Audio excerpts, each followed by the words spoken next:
बिस्मिल्लाहिर्रहमानिर्रहीम। मेरे साथ इस वक्त नशिस्त में टेक्सला बार के सीनियर बुज़ुर्ग कानूनदान मोहतरम जनाब शेरपाल साहब नशिस्त में हैं। मोहतरम, आजकल जराइम की तादाद बढ़ रही है और शहर बदअमनी की तरफ जा रहा है, और इस बारे आप दो चंद अल्फाज जी। बड़ी मेहरबानी, आपने मुझे टाइम दिया। तो इसमें मैं अर्ज़ करूँगा कि सबसे पहले जो लॉ एंड आर्डर सिचुएशन है उसकी कमज़ोरी बहुत ज़्यादा है on the part of the law enforcing agencies.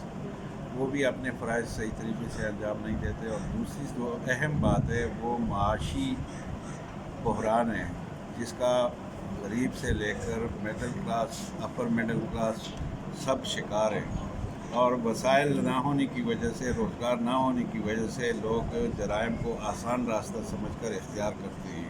लेकिन फिर भी किसी भी माशरे में किसी जुर्म को इस वजह से जस्टिफाई नहीं किया जा सकता कि माशी बहरान की वजह से लोग शिकार हैं। अब एनी हाउ हर सूरत में ज़िम्मेदारी जो है वो लॉ एनफोर्समेंट एजेंसीज़ की होती है कि वो अमन व अमान के क़याम के सिलसिले में अपने फ़राइज़ जो हैं बखूबी सर अंजाम दें। तो मैं तो ये अर्ज़ करूँगा कि कोई एक काज जो है वो इसकी वजह नहीं है बदअमनी की। सो मैनी काजेज़ मिल के तो जराइम को बढ़ावा देते हैं और माशरा जो है बेअमनी का शिकार हो जाता है। शेरपाल साहब, ये बजट जो पेश हुआ है और इसमें कुछ चीज़ों के टैक्सेस बढ़ा दिए गए, कुछ ऐसे मामलात कर दिए गए, महंगाई का क्या इस अवाम इतनी सख्त है कि ये इतने आने वाले महंगाई को और बर्दाश्त कर जाएगी, देखिए मरती जाएगी? अभी तो कल सिर्फ बजट पेश हुआ है, अभी उसकी पार्लियामेंट से मंजूरी का मरहला तय होना बाकी है।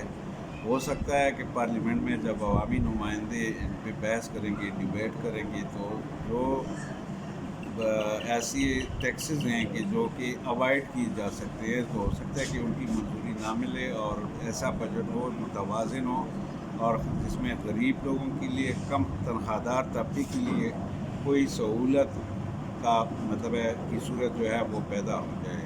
तो एट दिस स्टेज अभी तो बजट असम्बली में पेश हुआ है, उस पर बहस होना बाकी है। तो इस सिलसिले में मैं कुछ मतलब नहीं कर सकता। हाँ, अगर पार्लियामेंट एज़ इट इज़ मंजूर करती है तो फिर उस सिलसिले में ये होगा कि गरीबों की कमर को तोड़ना नहीं चाहिए बल्कि उनको सहारा देना चाहिए। सारा दिन मुलाजमीन के हवाले से तो बेहतर पोजीशन हुई है कि उनके लिए कुछ न कुछ ऐलान कर दिया गया है।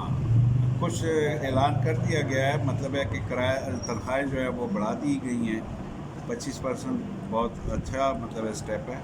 लेकिन इसके साथ ही जो टैक्स स्लैब्स हैं, इनकम टैक्स के स्लैब्स हैं, वो जो बढ़ाए गए हैं या उन पर टैक्सेस बढ़ाए गए हैं, ये जो है वो एक तरफ बेनिफिट उनको में दे रहे हैं, दूसरी तरफ वही बेनिफिट जो है वो टैक्सेस की सूरत में वापस वसूल कर।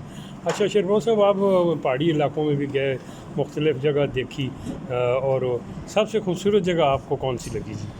मैं तो खूबसूरत तो खैर पूरा पाकिस्तान खूबसूरत है, लेकिन शिमाली इलाक़ात में जो मैं गया हूँ, मैं नारान, काहान, शोग्रां, मतलब स्वात में मियादम, कालाम, ये कई इलाके देखे हैं। अब तकरीबन हर साल हम दोस्त जो हैं वहाँ जाते हैं स्वात की तरफ। मुझे जो पुरसकून जगह, निस्बतन सस्ती जगह, हर लिहाज से होटलिंग के हिसाब से, खाने पीने के हिसाब से जो जगह मैंने फील किया है कि बनस्बत दीगर जगहों के बहुत सस्ता है, तो वो स्वात है। स्वात जी।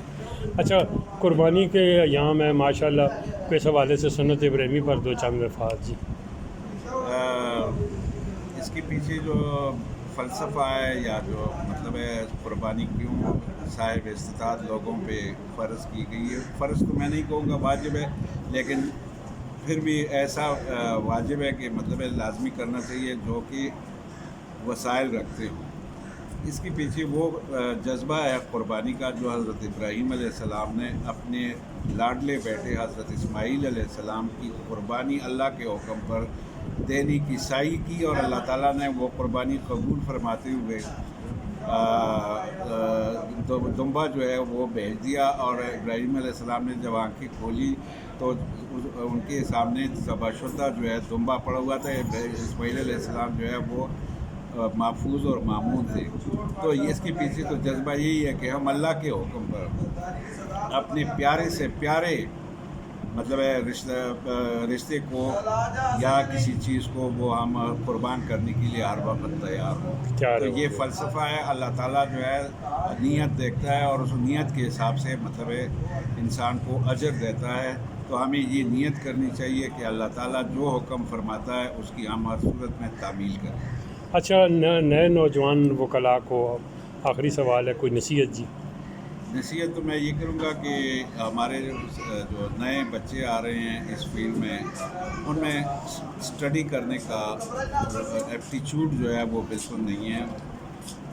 मैं तो ये कहता हूँ कि चैम्बर में ज्वाइन करके फिर चैम्बर का शाम का दफ्तर अटेंड ना करना, किसी भी जूनियर की वो जो उसकी प्रोफेशनल ग्रोथ होती है उसमें ये बहुत बड़ा मतलब एक रुकावट का ज़रिया बनता है। तो मैं ये एडवाइस करूँगा कि हमारे जो नए आने वाले बच्चे हैं वो जिस सीनियर को भी ज्वाइन करें कम अज़ कम शाम के दफ्तर को लाजमी अटेंड करें, वहाँ पे केस स्टडी करें, किताबें निकाल के जजमेंट स्टडी करें, प्रोपोजिशन जो हैं सीनियर से पूछ के उस पे मतलब है लॉ स्टडी करके फिर उसके मुताबिक फॉर एंड अगेंस्ट जजमेंट निकाल के वो मतलब है स्टडी किया करें। तो मेरे ख्याल में उनका जो विज़न है रिगार्डिंग द प्रोफेशन वो और ब्रॉड हो जाएगा और मतलब है वो आगे जाकर उनको प्रोफेशनल लाइफ में बहुत मदद देगा। बहुत thank you very much. Thank you मेरे बहुत